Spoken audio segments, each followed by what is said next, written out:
Welcome to the Commander Crew, a Magic the Gathering Commander YouTube channel where we ask the question, who's your commander? We want to thank you for watching our videos. You can help support us by liking this video, subscribing to our channel, and hitting the bell notification icon. You can also go to thecommandercrew.com to check out our t-shirts, masks, pet hoodies, and other Commander Crew goodies. If you want to buy any of the cards seen in this video, be sure to click our TCG Player affiliate link in the show notes below. Lastly, you can help us out by heading to our official Patreon page and becoming a direct supporter of the channel. Now let's get to the video. Oh no. How's it going, everyone? My name is Chris from the Commander Crew, and it's Commander C21 season. In this video, we are going to be upgrading the new pre-constructed decks and tweak them to a higher power. Though each deck right from the start has an incredible value with great cards and amazing playthroughs, a quick update can take each to a whole new level. In this upgrade, I will be upgrading with a focus on the primary commander for each deck. For each update, we are going to take out 10 cards and replace them with 10 new cards with a budget of $20. A quick budget upgrade of only $20 will allow a new player to quickly and effectively update the deck to a whole new level. Now let's get that deck brewing and get this 10 in for 10 out. In this upgrade, we have Silverquill Statement, a black and white deck focused on group politics to let our opponents go after each other as we rise to victory.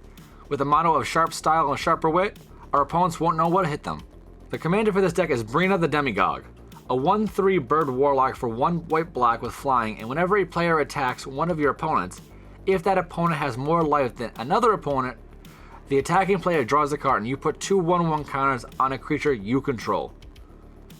This deck is about letting our opponents attack each other, giving them value to do so while we prevent them from attacking us to build a massive board state. With stacked spaces and political poison, our opponents won't know what happened when we stride to victory. Now let's go over the cards we want to remove from the deck so we can get this deck rolling. The first card we're going to remove is someone else, the card I want to build around altogether.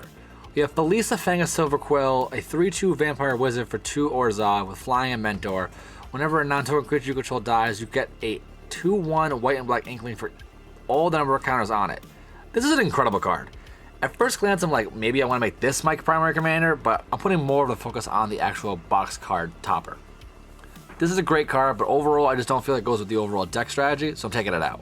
Then we have Feign the Broker for 2 and a black for a 3/3. It's got a bunch of abilities, but just not feeling it. And Zatalpa.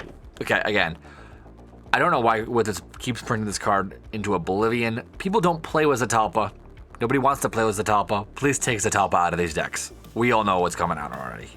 Then there comes Gideon, Champion of Justice, a Planeswalker where he's pretty awesome for prevention and like getting rid of everything on the board, but it depends a lot on the board state, and I just want to take this out. Next is a great card, but more so like maybe a Voltron of our attack strategy. We have Duelist Heritage, 2 and a white. Whenever one or more creatures attack, you may target attacking creature gain double strike. Yes, it can go to your opponents, but we're not really attacking deck. We want to basically let our opponents attack each other, so I'm not too sure about this card, so I'm taking it out. Then we have Together Forever, an elite scale guard. I'm not really understanding the whole bolster and support aspect. If there's a little bit more push towards this, I'd be inclined to include it, but not really feeling that the overall add value to this deck. Then there's Deathbringer Liege, 2 triple Orzhov. It gives other white and other black creatures +1/+1. Now, I think if we put a more heavy focus on Belisa with the Inklings, because they're both black and white, we would keep this in there. Because at that point, there will be 4 3 flyers, which is absolutely insane. But with this deck, I want more politics, and I'm taking it out. A very similar reason to remove Debtor's Knell, 4 triple Orzhov. At the beginning of your upkeep, put a target creature from the graveyard to the battlefield.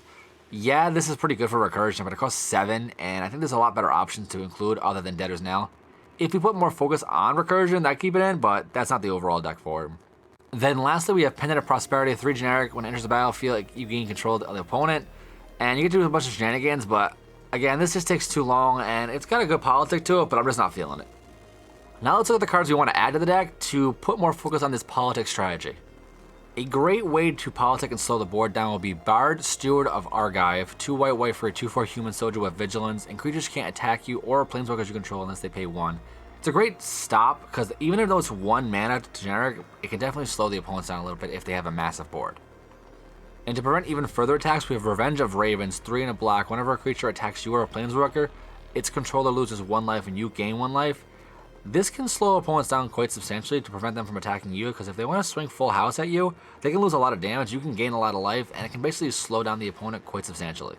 Another great thing to add in would be capital punishment. 4 black, Consul's Dilemma. Starting with you, each player votes for death or taxes. Each opponent sacrifices a creature for each death vote and discards a card for each tax vote. Consul's Dilemmas are great cards because it lets the entire board get together and figure out what they want to do to basically change the overall board state. Which leads to Consul's Judgment. 1 white for Will of the Consul. Starting with you, each player votes for a non-land permanent you don't control. Exile each of those permanents with the most votes or tie for the most votes. This can definitely help remove those pesky things or just a specific target that needs to be removed. You can potentially remove 3 things with a single card. It definitely works out great.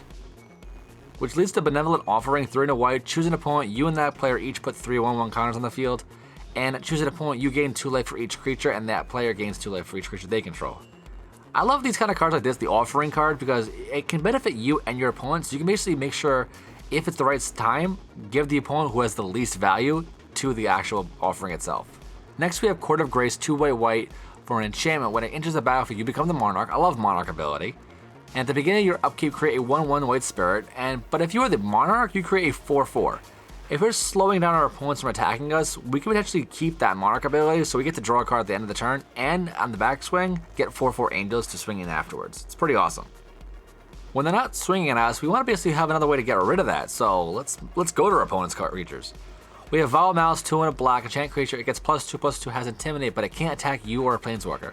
Yes, we could use this offensively, but the primary aspect of this deck is to play defensively. These vows can definitely help out. And we also have Vow of Torment. 2 and a black, enchanted creature gets +2/+2, menace, and can't attack you.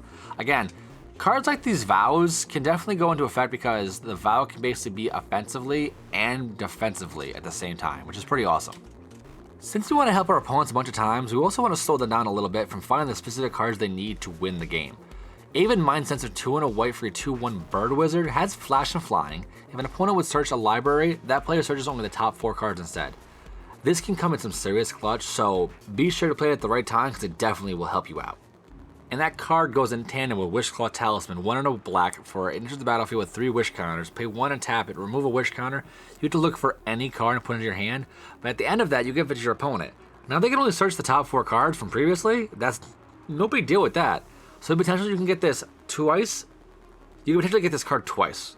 And if anything, a single draw and to slow our opponents down definitely works out. And that is my overall 10 in and 10 out for this Brina the Demagogue deck. I'm pretty excited to see how this political baseline deck works out. It's pretty awesome. So far, I'm so on it because I'm kind of new to the whole politic aspect, but I think it's pretty awesome because, again, there's a lot of stacks players out there, and now being able to go from white-blue to white-black for stacks is pretty awesome. And Brina definitely helps out with that overall. Thanks for watching my $20 budget upgrade with the 10 in and 10 out for the new 2021 Commander pre-constructed decks. How would you upgrade this deck? Would you put a focus on the overall political aspect, or would you just drop this political aspect and go straight to Felisa?